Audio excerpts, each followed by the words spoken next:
各位標迷你哋好啊！我相信好多標迷同我一樣啦，夢寐以求嘅 Grail Watch 最想買嘅手錶啊，其中一隻咧可能就係 AP 嘅 Royal Oak 啊，或者咧以前啊更加中意 Royal Offshore 啦，夠大隻啊嘛。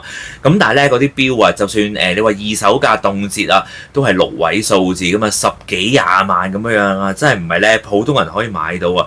所以最近咧我聽到呢個消息之後嚇咗一跳，我諗話係真唔係啊？因為原來咧 Swatch 將會同AP 聯乘喎，哇！大家都知道啦，應該4年前開始啊，咪Swatch 啊自己入邊咧 Swatch 同埋 Omega 嘅聯乘嘅 Moon Swatch 啊嘛，哇！賣到成行成市，起碼咧第一批嗰啲啦，真係非常之誇張啊！咁但係咧 AP 其實唔係隸屬於 Swatch Group 嘅喎，係獨立嘅牌子嚟嘅喎，即係一個獨立嘅牌子 AP。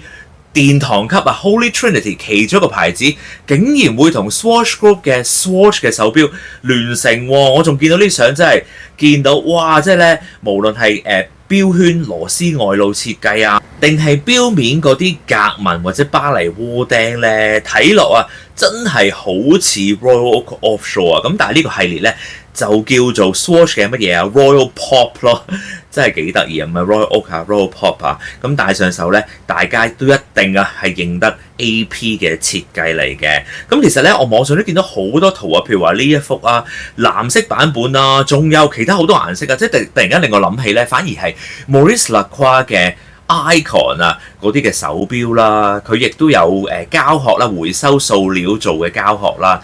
再加埋咧石英機芯嘅，咁呢啲手錶咧應該就係用 System 51啊，即係咧係機械手錶嚟。仲見到咧網上有啲話咧可以變做陀錶添喎，真係非常之犀利啊！咁當然啦，佢咧就係5月16號啊先正式同大家見面嘅，所以咧有好多資訊啊睇定啲先。其實而家大家見到呢度咧，就係我4年前拍啊，就係咧啱啱啊第一次 Moon Swatch 啊。就係 Omega 同埋 Swatch 咧聯乘啊，推出嗰陣時嘅轟動場面啊，哇！見到咧都覺得非常之誇張，同埋見到咧好多人都係戴住口罩，因為4年前啊嘛，咁嗰陣時咧仲係有疫情嘅，但係都無損大家嘅興致啊！出嚟排隊啦，同埋排頭位嗰啲咧都幾多老人家喎，真係咧我都唔知佢知唔知咩叫 Moon Swatch 啊。總之唔緊要啦，就出嚟排隊啦。錶迷當然知道 Moon Swatch 啦，咁其實咧我見到有好多嘅朋友啊或者相識啊，佢都唔係玩錶㗎，但係咧之後啊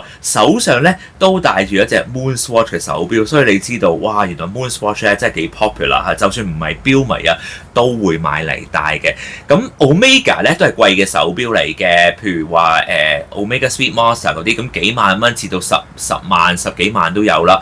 咁但係個價位啊點都唔及 AP 嘅 Royal Oak 㗎嘛，咁所以呢一次咧變咗係兩個牌子聯乘啦，而兩個牌子嘅差距更加大。咁我想話會唔會係更加令到人吸引到錶迷咧，係會買呢一隻最新嘅 Royal Pop 咧？因為唔係個個啊都閒閒地可以攞10幾、20幾、30幾萬或者以上啊去買一隻手錶嘛，就算好中意都係咁講啦。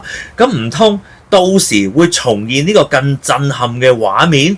咁啊都唔知道啊，要等到咧5月16號啊手錶真身同大家見面嘅時候咧，先至知道。Swatch 第一次推出之後咧，其實啊 Swatch 同埋另一個嘅牌子咧 Blancpain都有出過聯乘嘅版本嘅，不過啊氣勢當然就冇開頭咁犀利啦。咁會唔會呢一次 Swatch 同埋 AP 啊 Holy Trinity 其中一個牌子嘅合作啊，又會將聯乘呢一個概念咧帶上高峰咧？會唔會喺 Swatch 嘅鋪頭出邊啊又打幾個圈嘅蛇餅咧？咁大家拭目以待啦！大家都可以留言傾下，究竟會唔會買呢一隻最新嘅 Royal Pop 版本呢？